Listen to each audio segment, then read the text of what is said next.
스마트병기가 워치처럼 사전에 이렇게 질병을 예방할 수 있는 의료 기술을 뜻하는 전문적인 용어가 있다고요? 그거를 저희는 이제 정밀 건강이라고 부르고 있거든요. 정밀 건강. 네, 정밀 건강입니다.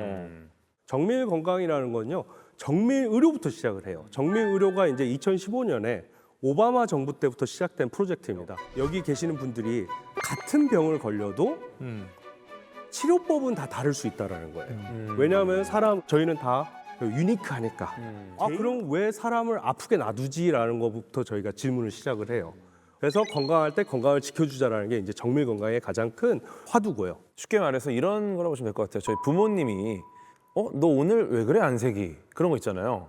근데 이거는 그냥 나를 너무 잘 아는 부모님이니까 내가 평소랑 다른 모습을 바로 눈치를 채세요. 근데 이거는 나를 어릴 때부터 꾸준히 봐왔기 때문에 이걸 알아채는 거거든요. 그 징후를 빨리 알아낼 수 있다는 거죠. 정밀하게 나를 아니까. 그게 굉장히 핵심인 거죠. 정밀 건강이라는 거.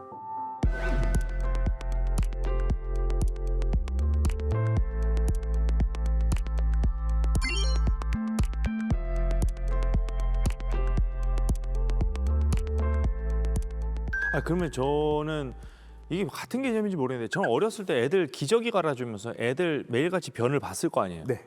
그럼 냄새 맡고 네, 냄새 보시고. 맡고. 그렇죠. 그럼 저는 저 나름대로 그 아이의 정밀 검진을 하고 인간 있었던 스마트 병기. 인간 병기 스마트 인간 병기였던 병기. 거예요. 네. 이 진짜 인간 병기. 변기였어요? 우리 아이들 전용 변기였던 거죠. 그럼 뭐 나름대로 하고 있었던 거예요. 그렇죠. 그걸 이제 어떻게 보면 약간 확장해서 성인 버전의 건강 관리를 해주는. 저희 예전에 있던 랩에서 스마트 브라를 저희가 개발을 했었거든요. 그건 착용만 하시면 이제 한 번씩 스캔을 해드리는 거예요. 어머머머. 그 유방암 이런 거 나와요? 예, 맞습니다. 유방암 검사를 위해서 저희가 그렇게 스마트 브라 같은 것도 저희가 만들었었고. 그 디지털 헬스케어가 과연 그러면은 어떻게 진화할 것인가에 대해서도 좀 생각을 해보시면 향후 이제 10년, 100년 후에 미래 의료를 생각을 한번 해보자고요. 네. 병원 있을까요? 없을 수도 있어요. 왜냐하면 거의 모든 진단이 집에서 이루어질 수 있고 뭐 마이크로 로봇 서저리까지 다 할 수 있는 그런 게 가능해지지 않을까. 100년이라면 굉장히 긴 시간입니다. 지금 요새 AI의 발전 속도 보면은 솔직히 1년, 2년 후에는 초지능이 나온다고 해요. 물론 SF에도 엄청나게 많이 나오는 얘기 중에 하나예요. 특히 그 스타트랙 같은 경우는 트라이코더라고 들고 다니거든요. 트라이코더가 뭐냐면 사람이 이렇게 스캔만 하면 모든 질병의 진단이 나와요. 맞아. 근데 그런 기능들이 이제 집에서 구현 안 된다는 이야기는 할 수가 없어요. 지금은 제가 볼 때는. 그렇기 때문에 디지털 헬스케어는 뭐 좋든 싫든 이제 미래가 될 것이다라고 저는 그렇게 보고 있습니다. 오늘 이제 주제가 디지털 헬스케어잖아요. 항상 얘기를 하다 보면 이제 맞닿는 게 뭐냐면 어쨌든 나의 개인 정보, 특히 건강, 바이오 정보가 어딘가에 데이터화가 돼서 이게 쌓이고 있다. 그것에 대한 약간의 찝찝함, 심리적인 위축 이런 것들도 분명히 우리 생각을 해봐야 돼요, 그죠? 사실 저희가 전에 한번 그 데이터 이야기할 때 한번 이야기하기도 했는데요. 개인 정보를 어떻게 할 것이냐의 문제인데 특히 건강 관련 정보들은 개인에게 너무나 민감한 정보라 그래서 저희 건강 검진 데이터도 집으로 올 때는 이렇게 다 각자만 볼 수 있도록 그렇죠, 해서 맞아요. 오잖아요. 아니, 많은 대기업들이 이 정보를 정말 가지고 싶어 해요. 왜냐하면 의학 산업이야말로 가장 거대한 산업이거든요. 그러니까 이 개개인이 어떤 병이 있고 이 사람이 지금 현재 어떤 문제가 있는지를 기업들이 안다면 맞춤형으로 벌어낼 돈이 많기 때문에 그래서 이 정보를 어떻게든 얻고 싶어 하는데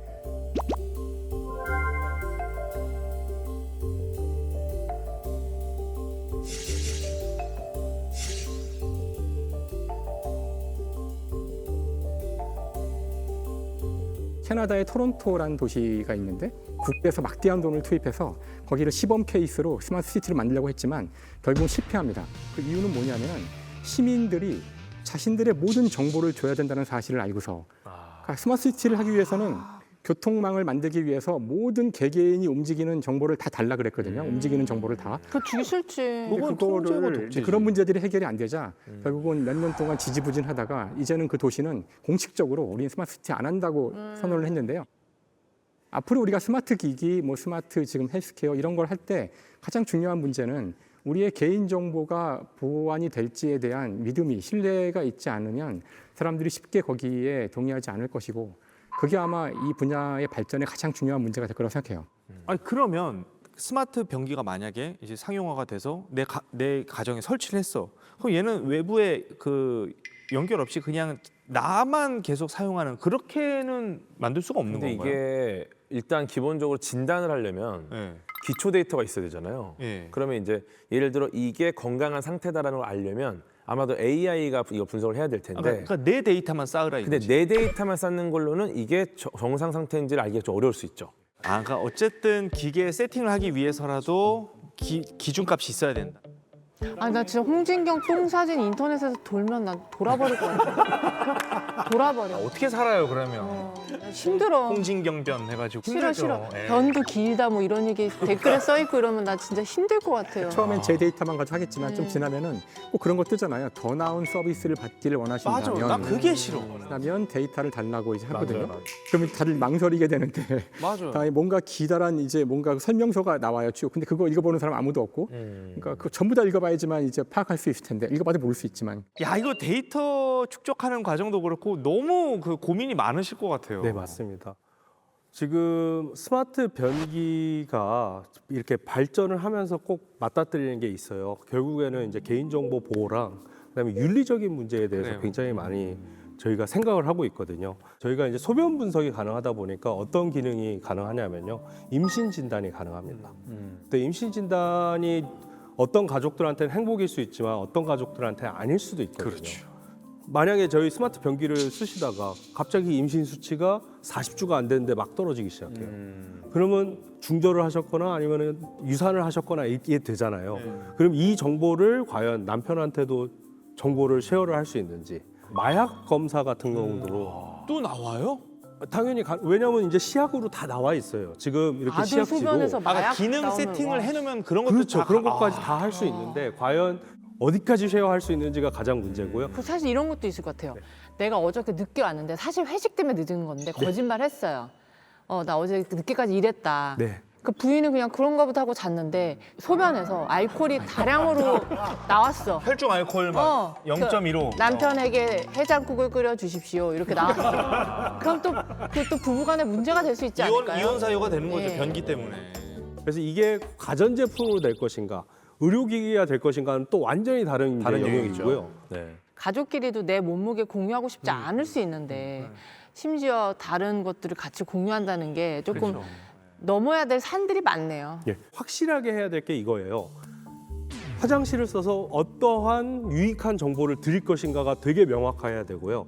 과연 이 화장실을 썼을 때 어떤 해로움이 있을 것인지에 대한 정확한 가이드라인이 있지 않고서야 저희는 절대로 이거를 제품을 낼 수 없다고 저희는 그렇게 생각하고 있습니다. 저는 그 센서가 있고 뭐 스트릿이 나오고 요 사진 보여주셨을 때는 거의 다 왔구나. 이제 조만간 이거 우리 집 안방에도 설치되겠구나라고 생각을 했는데 기술적으로도 그렇고 윤리적으로도 그렇고 아직 헤쳐나가야 될 부분이 많네요. 네. 스마트 변기뿐만 아니고 디지털 헬스 전반에 그런 문제가 다 있다고 그렇죠. 보시면 됩니다. 아. 왜냐하면 빅브라더 같거든요. 솔직히 조지 오웰에 나오는 빅브라더가 그냥 건강 정보만 다 본다고 보시면 돼요. 근데 과연 그 빅브라더를 저희는 수용할 것인가? 고민을 해봐야죠. 네, 근데 모든 것은 얻는 게 있으면 잃는 게 있는 거고 그걸 따져보면서 얻는 게 더 많다면은 이제 고민을 해봐야죠. 사람 진짜 오래 살고 봐야 할 게 박수민 교수님이 결국 변기 연구로 상을 받으셨다면서요? 상 받으셨어요? 이 작년에 제가 뵙게 된 이유가 이것 때문인데 무슨 상? 무려 노벨상에 버금가진 않지만 뭐야? 뭐야? 아, 버금가지 않아요? 버금가지 않지만 같은 이름이 들어있는 이그노벨상을 수상하셨습니다. Winner is from South Korea and the USA.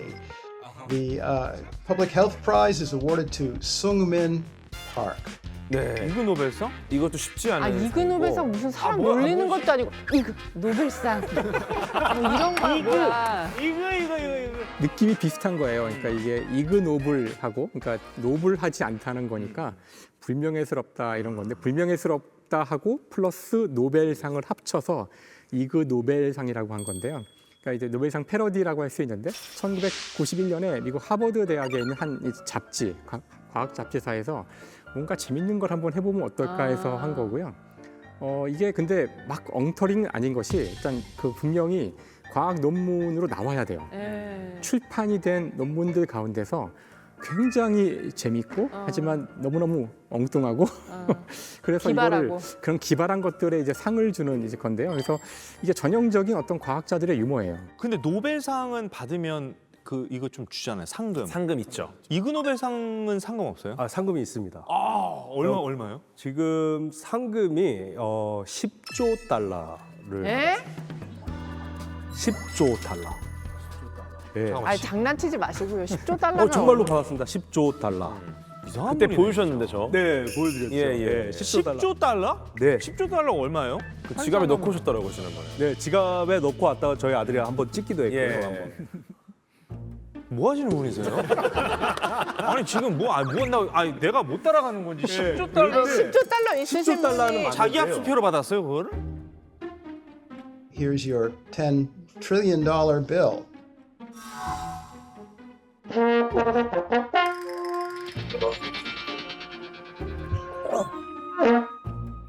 요게 이제 미국 달러면 되게 좋았을 건데 미국 달러는 아니고 짐바브웨 달러입니다. 짐바브웨 달러. 예. 짐바브웨 달러로 짐바브웨 10조 달러면 얼마예요? 미국화 정도로 한 4달러 정도 됩니다. 네, 4달러. 네.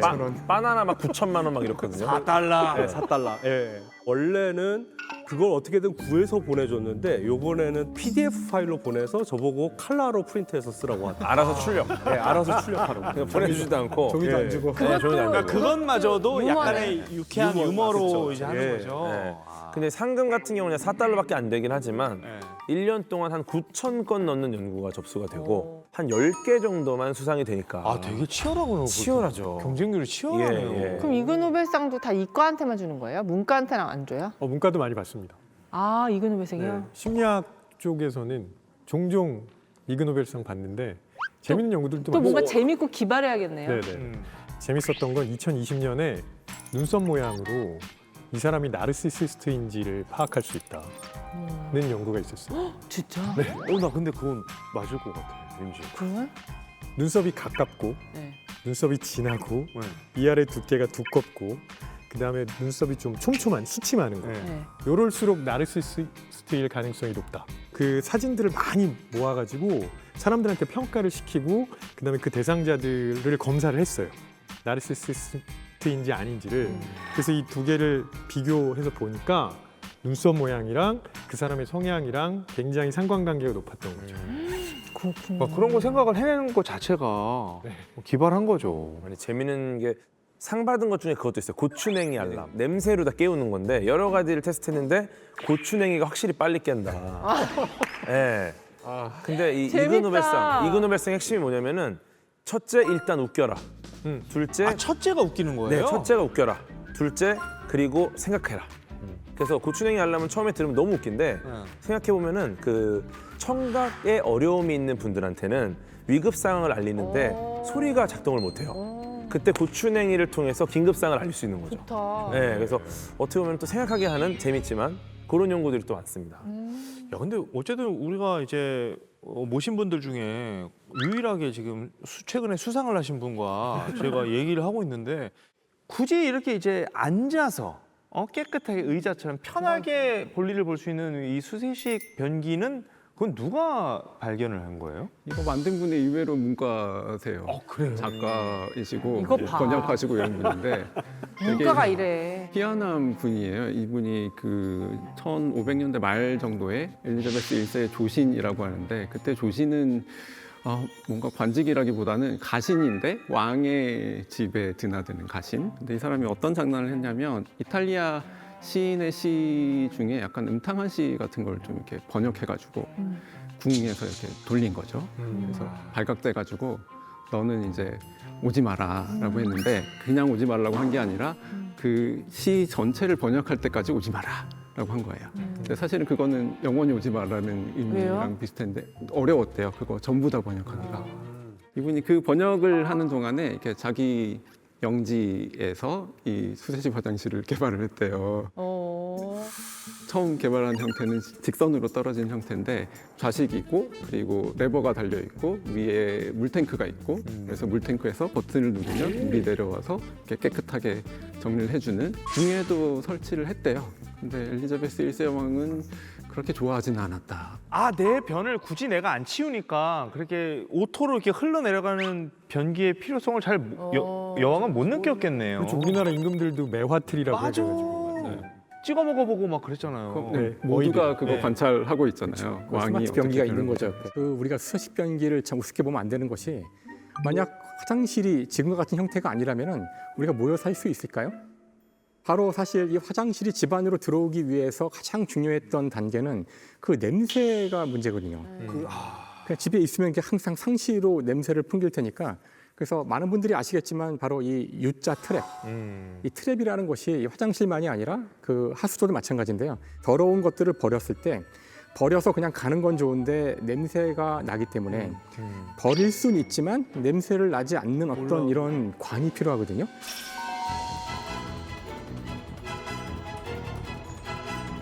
근데 아주 간단한 아이디어가 있으면 된다는 거였죠. 바로 U자형 트랩이라고 해서 이렇게 아마 그 여러분 집에 있는 세면기를 보시면 밑에 이렇게 관이 일자로 되어 있지 않고 이렇게 U자로 되어 있는 걸 보실 텐데 네. 그러니까 거기가 이제 물이 흘렀을 때 물이 항상 일정 부분 U자 부분에 고여 있기 때문에 냄새는 못 올라오고 네. 하지만 더러운 물은 빠지게 되는 구조인데 이것이 이제 화장실도 마찬가지거든요. 세식 변소도 마찬가지고 그래서 우리가 의외로 이런 간단한 장치인 것 같지만 이게 아니었다면 현재 우리의 이 현대 문명은 없다.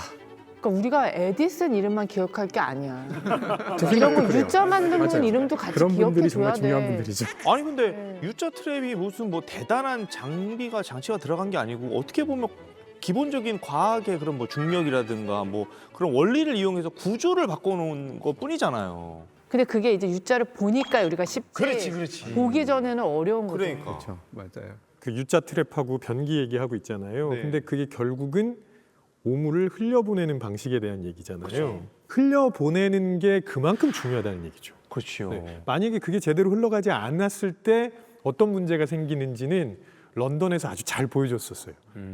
네, 그때 이제 그레이 스팅크라는 게 있었는데